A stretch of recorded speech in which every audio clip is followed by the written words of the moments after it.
Você está na sua clínica, a porta se abre e entra uma pessoa destruída pela perda. Você sente aquele nó no estômago, aquela sensação de o que eu faço agora? Aquele medo de dizer qualquer coisa errada, de piorar o que já está tão difícil. Se você já sentiu isso, esse vídeo é para você. Hoje eu vou te dar um guia prático e baseado na neurociência do luto para você saber exatamente o que fazer, o que dizer e o que nunca dizer a um paciente lutado quando ele chega na sua clínica.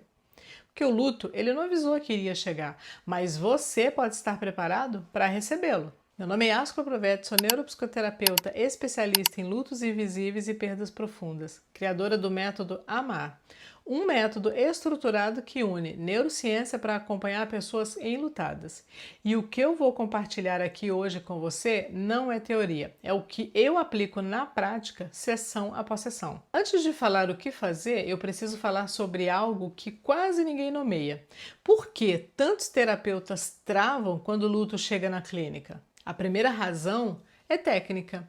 A maioria das formações em psicologia e terapia dedicam pouquíssimo tempo ao luto. Você aprende sobre ansiedade, depressão, TCC, psicanálise, mas ninguém te falou sobre um mapa do luto. Você chegou na clínica sem esse mapa. A segunda razão é neurobiologia. Quando você está diante de alguém em dor profunda, o seu sistema nervoso espelho ele entra em ação. Você sente a dor do outro. E se você tem lutos não elaborados dentro de você, e todos nós temos, eles serão engatilhados. De repente, você não está só atendendo, você está sendo ativado. E a terceira razão é cultural. A sociedade nos ensinou que diante do luto precisamos ter respostas, precisamos consertar, precisamos dizer algo que ajude, mas o luto ele não quer resposta, o luto quer testemunha. E quando você entende isso, tudo muda. Vamos falar agora sobre os 10 primeiros minutos da sessão com o paciente lutado, porque eles vão definir tudo que vem depois. Primeiro, acolha antes de avaliar. Quando a pessoa ela entra, ela não precisa primeiro de perguntas técnicas. Ela precisa sentir que está num lugar seguro. Um olhar que sustenta, um pode falar com o corpo inteiro, um silêncio que abraça. Antes de qualquer anamnese, de qualquer protocolo, seja humano. Segundo, não preencha o silêncio. O silêncio do enlutado ele não é um vazio, ele é um processamento. É o sistema nervoso tentando organizar o que ainda não tem organização possível. Terapeutas iniciantes tendem a preencher o silêncio com palavras, porque o silêncio dói. Mas o silêncio do luto ele precisa ser sustentado, não interrompido.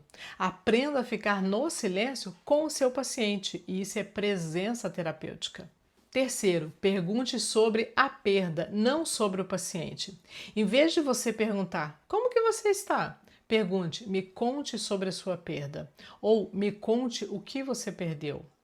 Em vez de perguntar, você está dormindo bem? Pergunte, quando que isso aconteceu? Deixa a pessoa falar sobre quem perdeu, sobre o que perdeu. O luto ele precisa de narrativa antes de precisar de intervenção. Agora eu preciso falar sobre as frases que parecem ajudar, mas que destrói.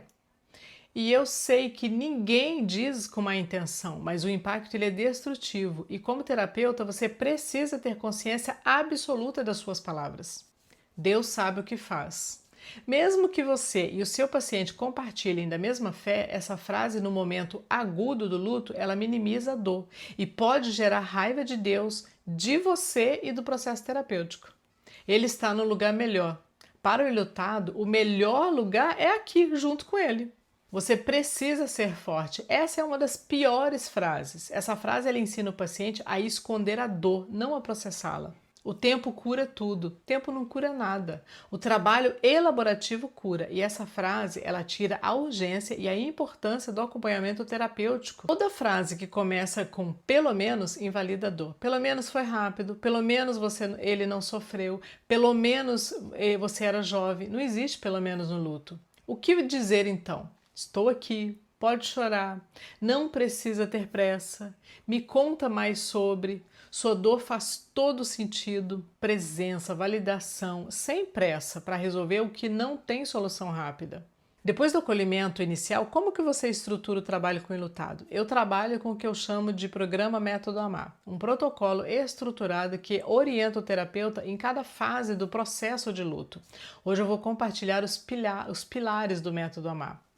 Primeiro pilar é a avaliação do luto. Antes de qualquer intervenção, você precisa entender que tipo de perda que foi essa. Qual a história do apego desse paciente? Quais são os lutos anteriores? Sem essa avaliação, você está simplesmente navegando sem bússola. Segundo pilar é a identificação das tarefas do luto. O luto ele não é passivo, ele tem tarefas e quando o paciente trava, ele está preso em alguma dessas tarefas. Identificar onde ele travou é o que vai direcionar a condução terapêutica. Terceiro pilar é a neuroeducação. Você ensinar o seu paciente o que está acontecendo no cérebro durante o luto. Isso não é só informação, isso é uma intervenção terapêutica. Quando o paciente compreende, ele começa a se regular. E o quarto pilar é o acompanhamento contínuo, respeitando o ritmo de cada paciente, sem comparar lutos, sem impor prazos. Esses 4 pilares são o que separa um terapeuta que sobrevive ao luto do paciente de um terapeuta que conduz o luto com autoridade e segurança. Antes de fechar, eu preciso falar sobre você. Atender pessoas enlutadas é um dos trabalhos mais exigentes que existem. Você carrega histórias pesadas, você sustenta dores que não são suas, e se você não tiver um lugar para depositar tudo isso, você adoece. Supervisão clínica não é luxo, é proteção. Terapia pessoal não é opcional para quem trabalha com dor, é responsabilidade ética. E cuidar dos seus próprios lutos não elaborados não é fraqueza. É o maior ato de competência clínica que você pode ter. Porque você não pode conduzir o enlutado a lugares que você mesmo ainda não foi. E se você chegou até aqui é porque o luto importa para você, porque você quer atender melhor, porque você sabe que tem mais para aprender e isso já te coloca muito à frente. Eu criei um programa especificamente para profissionais da área da saúde que querem aprender a conduzir o luto com método, com neurociência e com humanidade. O link está aqui na descrição.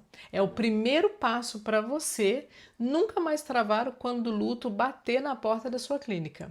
E se esse vídeo foi útil, compartilhe com um colega terapeuta ou um profissional da saúde, porque quanto mais profissionais preparados para o luto existirem, menos pessoas vão sofrer em silêncio. Cuide de você e cuide de quem chega até você.